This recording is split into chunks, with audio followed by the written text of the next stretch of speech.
Okay, I know it's weird, you don't usually see me in this setting, but in this video, I'm cleaning a Nissan Sentra or Versa. Wow, I always forget what car I'm working on. Really bad at that. Anyways, it's a full interior cleaning. The overall condition was okay. I didn't get that many befores because I just kind of forgot and I was working. So you kind of just see the condition as we go along the detail. If you're interested in the tools and the products that we use or the links to resources and guides, just check everything in the description box down below and let's get into the cleaning. So starting off with the detail, I'm gonna remove all the personal items and trash. The obvious trash goes to a trash can, a trash bag, and the personal items go into another white bag. If there's even the slightest glimpse that it's a personal item or not obvious trash, I'll just put it in the personal bag and let the customer go through it and decide what they want to throw away and what they want to keep.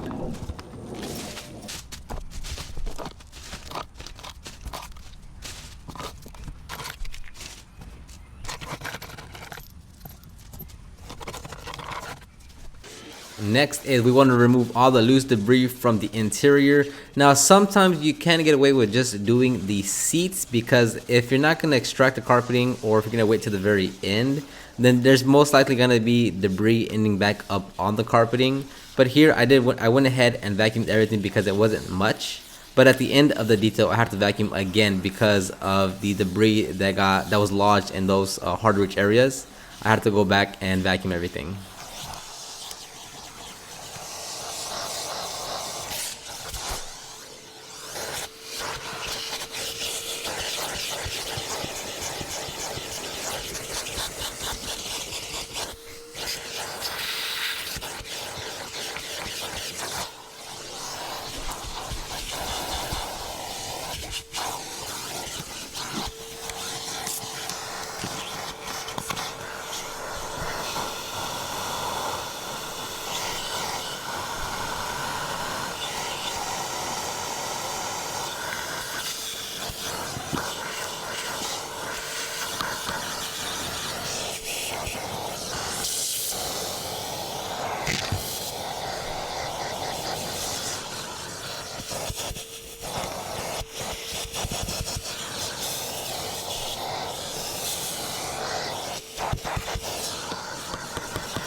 Ideally, you want to start with the floor mats, both the rubber and the fabric ones. That way you can set them aside to dry while you continue the rest of the detail. If you wait to the very end, then you're going to have to immediately dry them as quickly as you can to inspect the condition to make sure that they're actually clean and to return the vehicle with that's actually dry and not wet to the customer. So when you first get started, just knock these out first, set them aside to dry. Here I'm using Super Clean diluted 10:1 and an IK pump sprayer with a drill brush. You can also just use a regular brush, that's absolutely fine. I didn't have to use a pressure washer because it just wasn't that bad of condition, but when you do want to use a pressure washer when needed.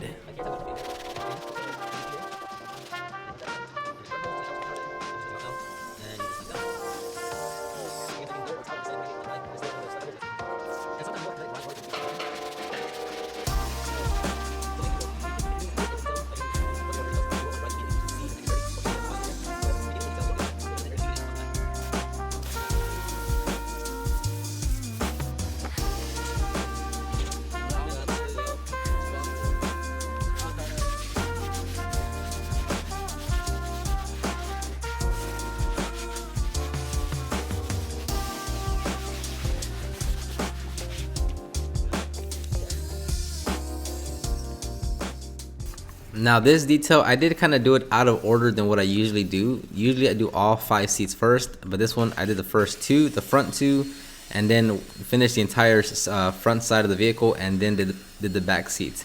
But here, again, using Super Clean diluted 10:1 with my drill brush, and then I'm going to use the Aqua Pro Extractor to do multiple passes to extract as much of that dirt and filth and gunk that's accumulated in the fabric.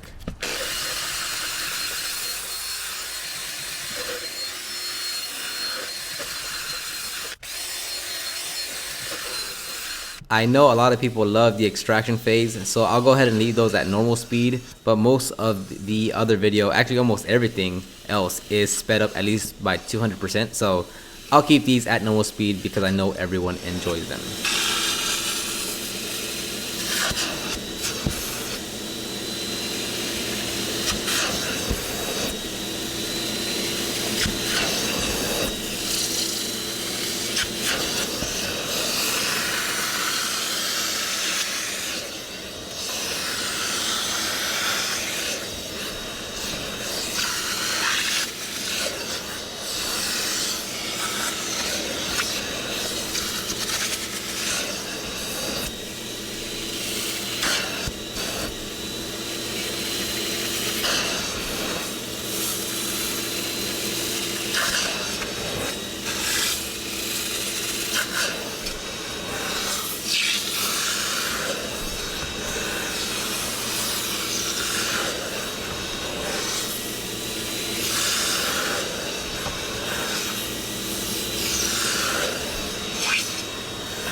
Now we'll jump over to the center console, and I'm going to be using a few primary tools, which is the steamer. Now on the console, it honestly did not need it, but I had it on. It'll speed up the process a little bit, and I'm going to use a steamer, then followed by a brush to agitate, then to wipe it down with a towel, and then come back with a secondary brush to get any of the liquid or solution out of any tight areas. And that's literally the exact same process throughout the entire center console, and basically all plastic material. The brushes might change, but that's generally the gist of what I do.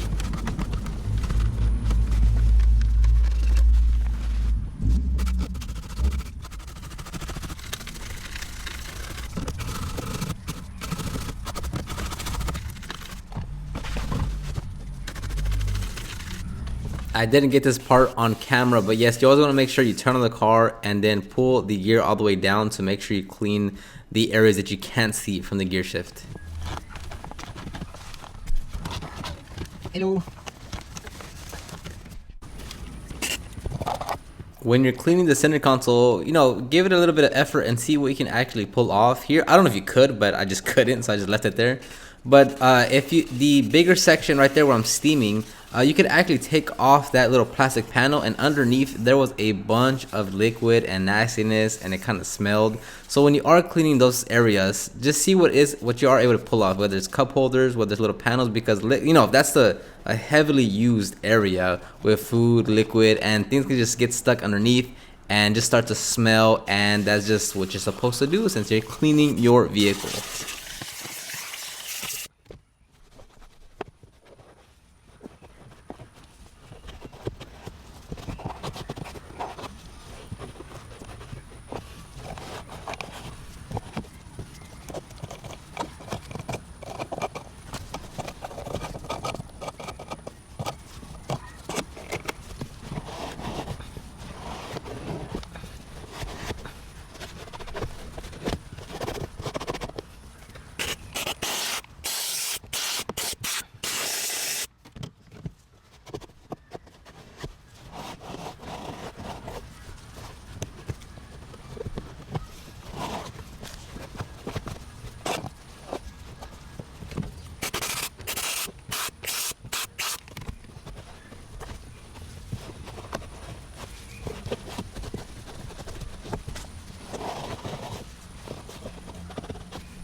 So as you can tell, I'm not using that many tools or products. I literally did the whole center console and basically the dashboard and the door panels with just 3 or 4 tools and 1 cleaner. So if you want to do it yourself in your garage or maybe start a business, you don't need that many things in order to get great results.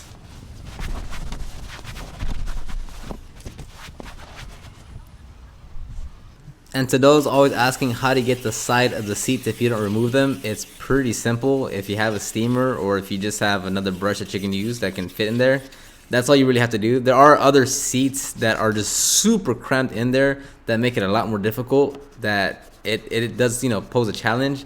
But you just use a brush, different brushes, a steamer, and that usually takes care of everything.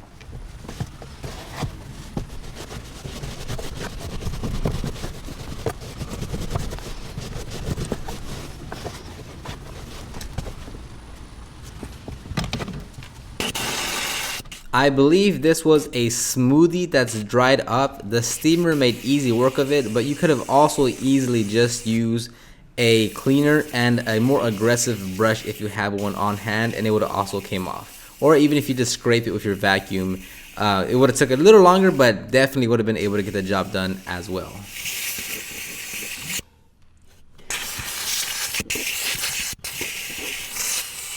So for starters, my bad for having my arm and shoulder covering up most of the frame here, but I'm using Super Clean Diluted 10-to-1 with the Chemical Guys upholstery brush, the steamer for the tighter areas. I don't normally do this, but I'm gonna use the carpet, the drill brush here. I usually don't, but I just did for whatever reason. And I see some detailers like where they use the small brush to clean the entire door panel. I'm just not a fan of that because you just can't move as quickly. You can like make it more sudsy and I guess it looks better. But I'd rather just go with the faster way. You can do whatever you want. Up to you. That's just my opinion.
There's going to be a lot of times where you're cleaning a vehicle, whether it's interior or exterior, and it may not need that much work because it's just not that dirty or the condition is not that bad.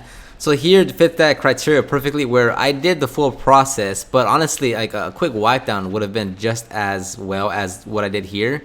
So just know that you don't always have to go, you know, the full 9 yards every single time if the condition doesn't call for that, even though the overall service is meant to be a, you know, a deep cleaning or a full correction.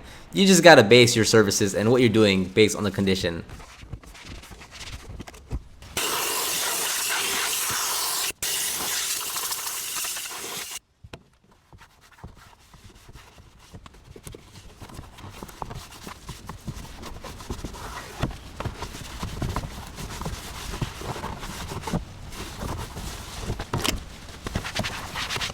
I've been playing around with the aerosol can just to see where I can and can't use it. Here on these rails it worked out perfectly, and other areas around the interior, but it's still not like a definitive staple in my arsenal. I'm just still testing it around to see where I can really use it most.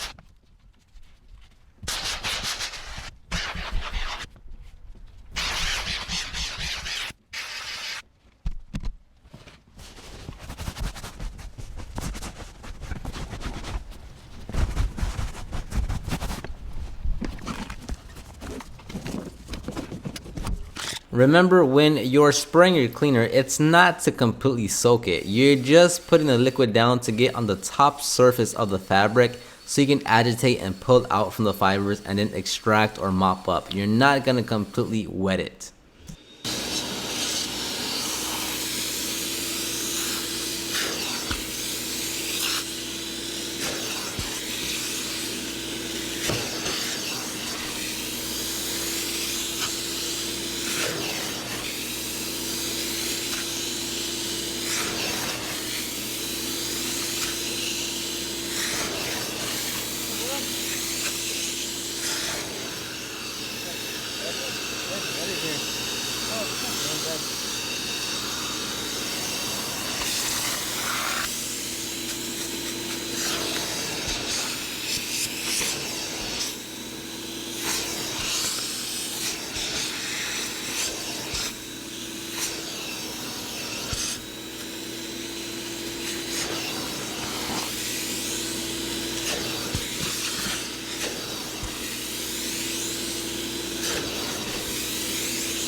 Like I mentioned, I'm using the Aqua Pro Vac extractor. It's not the best, most premium, priciest extractor on the market, not even close. There's plenty of other extractors that have a lot better features. But again, it's not so much about the tool you're using, it's more so on how you're using it and your confidence and ability to get the results that you want with what you have. So even if you have a little, $125 Bizzle Pro Heat, that's gonna work just as great, and you can get great results as if you had like a Mighty Light 8070 that costs like $1,400. I know there's gonna be huge key differences between the two, but you can still get great results.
And we are done with the vehicle, and here are the end results. Now, I did a lot of things off camera that I didn't capture just because I was getting on a time crunch. The sun was going down, and it's just a little bit of work to record at the same time.